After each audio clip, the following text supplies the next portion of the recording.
What's going on, y'all? I've got some really cool buffs and changes for Palossand, both in the form of a generator, which makes sense if you go to the Pokedex and you read that it literally like regenerates and rebuilds itself. Yeah, it literally says it restores itself on its own. Um, I've also given it Sandstream for pretty obvious reasons, and that also has more benefits that I'll get into in just a bit. And then Subterranean, which is coming off of Earth Eater, which makes him immune to ground. That final ability slot was a bit difficult to pick. I'll cover that thought process a bit more, but before I get into explaining anything anymore, like my stat choices and most importantly the move changes here, I want to have a disclaimer for new viewers. If you're returning, I appreciate you coming back. You can always skip ahead like a minute to get past the intro. But you know, I appreciate you if you do listen to them anyway. Um, yeah, so if you're new here, pause the video, read the description. I've got a bullet point list explaining the basics of the ROM hack and the way I balanced things and the way I changed things and why that is. And then I've also got a Google Sheet link down below that you can check out when you're done with the video. Don't click off now because it'll mess up the watch time, but you can check out all these categories on the move guide on the Google Sheet, and those will give you a lot more background information for how the game functions. Super important, super easy to navigate. Literally all you gotta do is just scroll through and you should get a pretty good understanding of it. So yeah, Palossand and Sandy Guest. So yeah, I covered the logic for the abilities already. Subterranean, so that final slot was a bit tricky to decide on. I had to, so obviously water compaction, as you can read, is gone. That was repurposed into a signature ability called Wellspring for the Wellspring mask of Ogerpon. All of the Ogerpons have cool little exclusive abilities. You can check those out in the Ogerpon video or on the Google Sheet, but it's much better on them because they 4 times resist water. So you can switch in on a water move, you know, bait the water move with the AI, switch in, get a +2 defense for free, basically, because you're taking like no damage from a water move because you 4 times resist. So that's really sick. I love that, and it also makes them really bulky because I gave them a higher SPDF stat and stuff, so that makes them tanky, and they can use like defensive stuff. So water compaction repurposed into that, so that doesn't exist anymore. And even if it did, I don't know if I would keep it, to be honest. It's good in doubles and like fucking VGC era, Dynamax, you know, whatever. But this game is singles oriented, and it's not useless. Like you could try to bait a physical water move once in a while, which is not going to be on every boss fight, especially a physical one.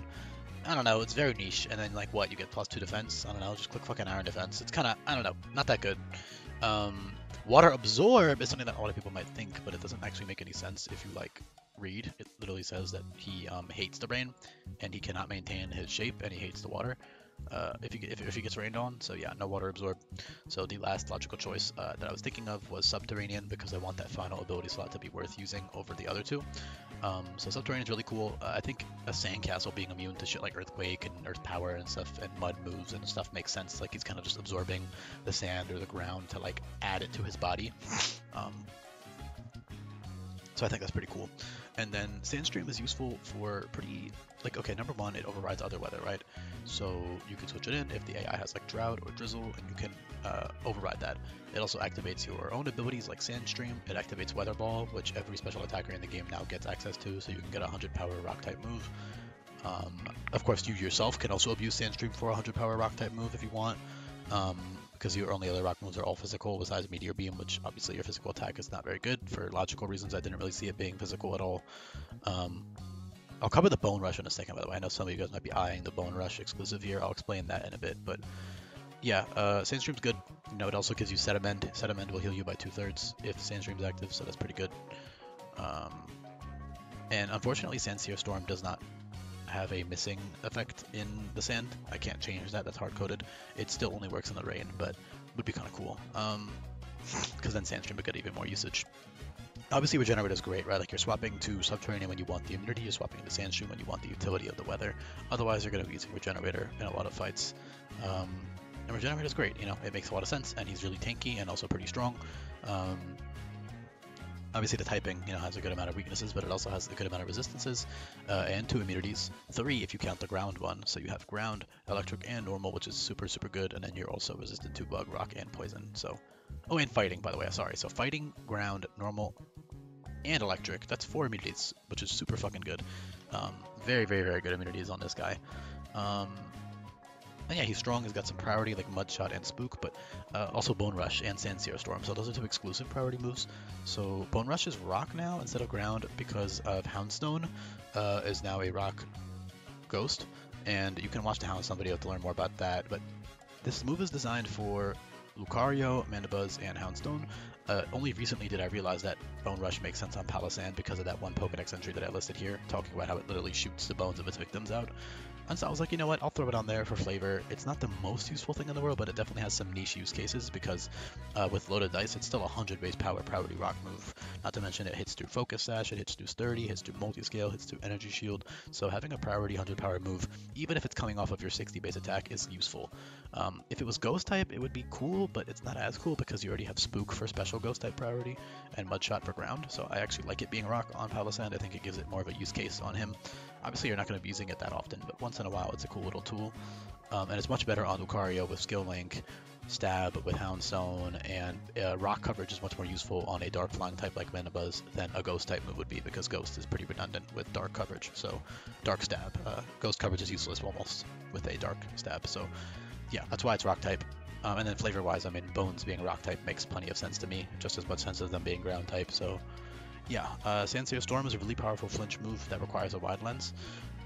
He also has Focus Blast and Sludge Wave, which take advantage of wide lens and Hypnosis, so you could run a cute little wide lens set with those moves. Every other move that they get access to is 100% accurate, but if you want to take advantage of those four, you have to use wide lens, and Sandseer Storm specifically is a priority burning move that's also 90 power, so it's really strong, and it has really good utility with that guaranteed burn. You can also do Sandseer Storm into a Spook or a Mudshot to finish things off, but keep in mind you have to hold that wide lens for consistency, which is what the game is balanced around, right? It's balanced around safe prep and planning out the fights and all that stuff, so, and trying to keep your Pokemon alive at all costs. Healing wise, he's got Recover and Soul Absorb. Soul Absorb heals you, it's like Nightshade essentially, but it heals you, so that's super good.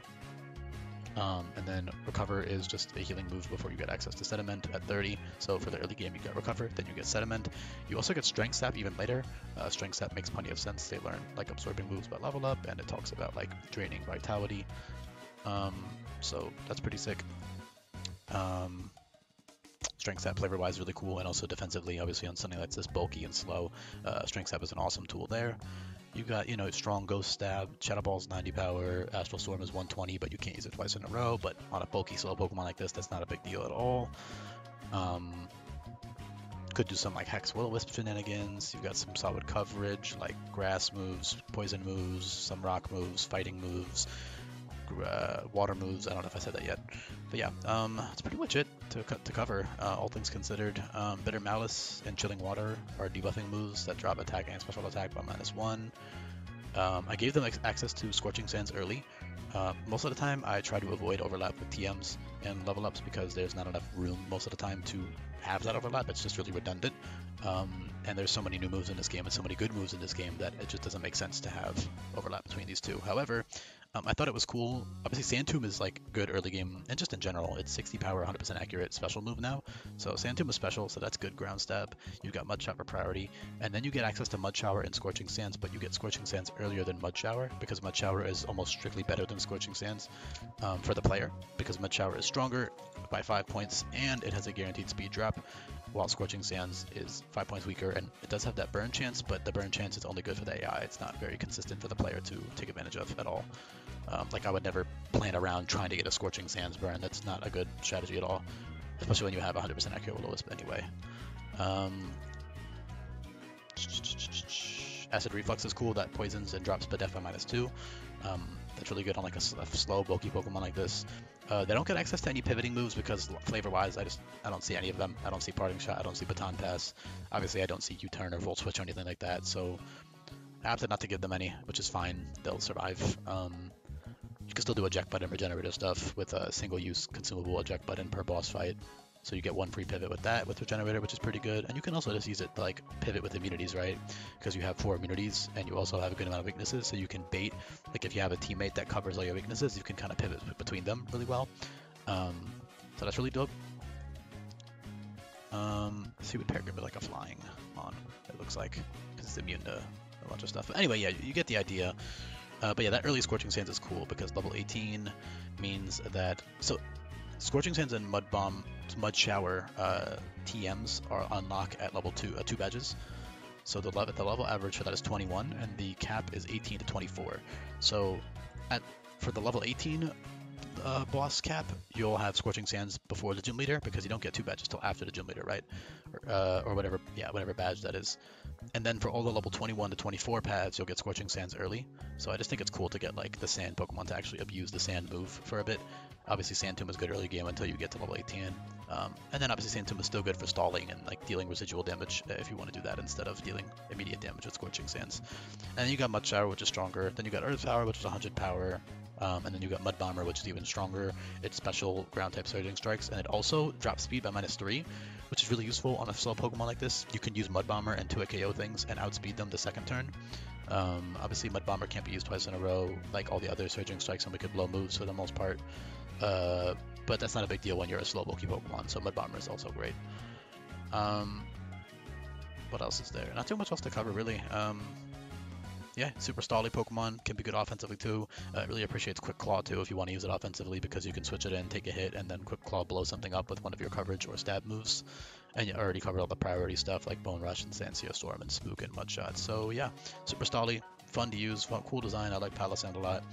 Let me know what you think down below in the comments. Drop a like, drop a comment if you made it to the end. And I'll be back for more, y'all. Peace.